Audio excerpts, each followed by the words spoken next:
start dyno tuning.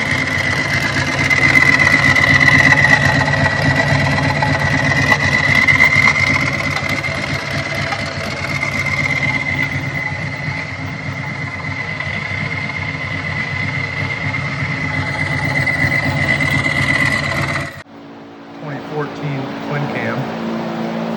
So you got Daytona Twin Tech inside.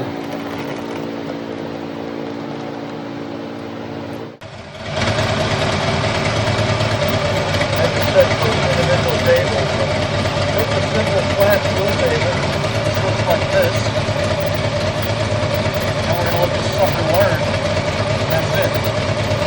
If you look, it's just all the way across. Here we are with that flat fuel table and it's learning.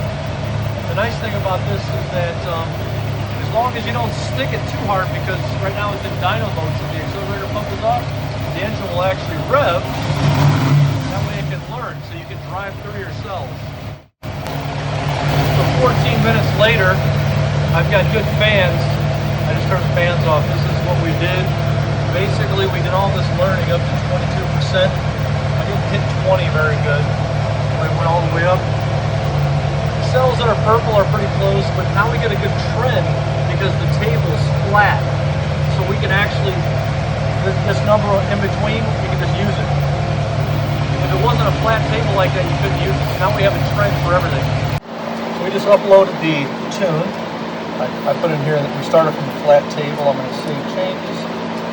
And then this is the results. The block learn multiplier, front and rear, is for the basically long-term fuel trim. This is what it's just learned. And so if we look at this, we can see what it's learned here. But the important thing is that because this is a trend, we can actually take the values, like where it didn't stay in there very long, and we can use, say, 142 here. Here we can use 135. This only works when the tape, when you start out with the, it's hard to type long. If you start up with a table that's flat like this, once it's learned now in this area, you would never be able to use this again. But it's a nice feature. This is the first table I did to speed up your tuning, because I have a flat table that I'm starting with. I can just kind of fill in the other areas, and then I'm going to hit apply. What I should do then is I should go to the rear table and do the same thing. Same basic deal. And then when you're done with this, when you're happy with it,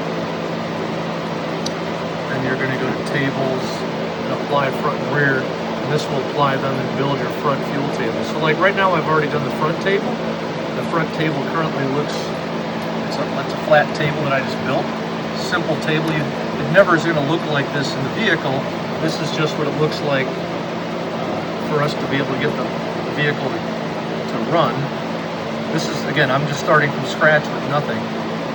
So what I'm going to do is we're now going to build the table off this first run. I'm only going to apply the front one because I haven't done the rear table. So apply only front.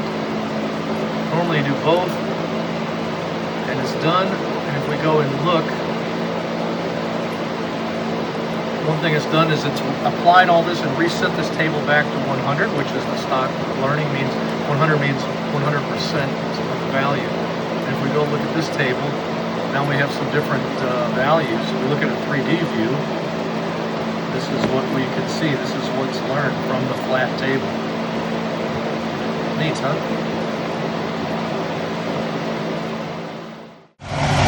So I just uploaded the file, cranked it. And if there's no accelerator pump, so let's see how good it revs. Revs pretty good.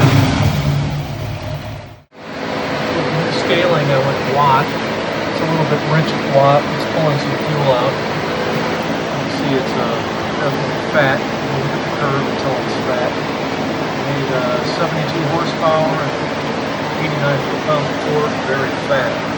It's like 10 to 1. So we're going to lean it out, help it get there quicker. See what happens. This is stock 102. So it's still rich, so we'll lean it out a little bit more. It's quicker that way.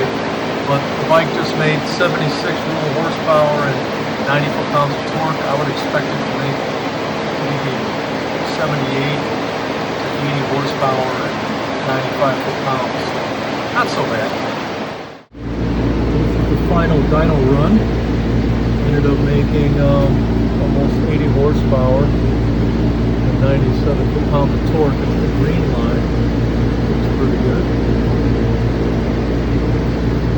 Settings for the dyno, you got to go into make run configuration, RPM source, inductive 2, 720, use dyno engine speed, filter speed. Now this thing resets all the time, so you have to always go back to it. I have this right on. You actually don't want to slam this without the brake off the ground. That's step 1. Step 2 is you go into configuration. Step 2 is after that you go into configuration, load cell configuration. This right here is RPM times 1000, so this is 2,325. And then it's going to go every 125 RPM and hold there for 4 seconds. Step 6. The language is okay. Then to run the actual load cell on the dyno, click mode touch, turn the load off, and then whenever you want to run it, you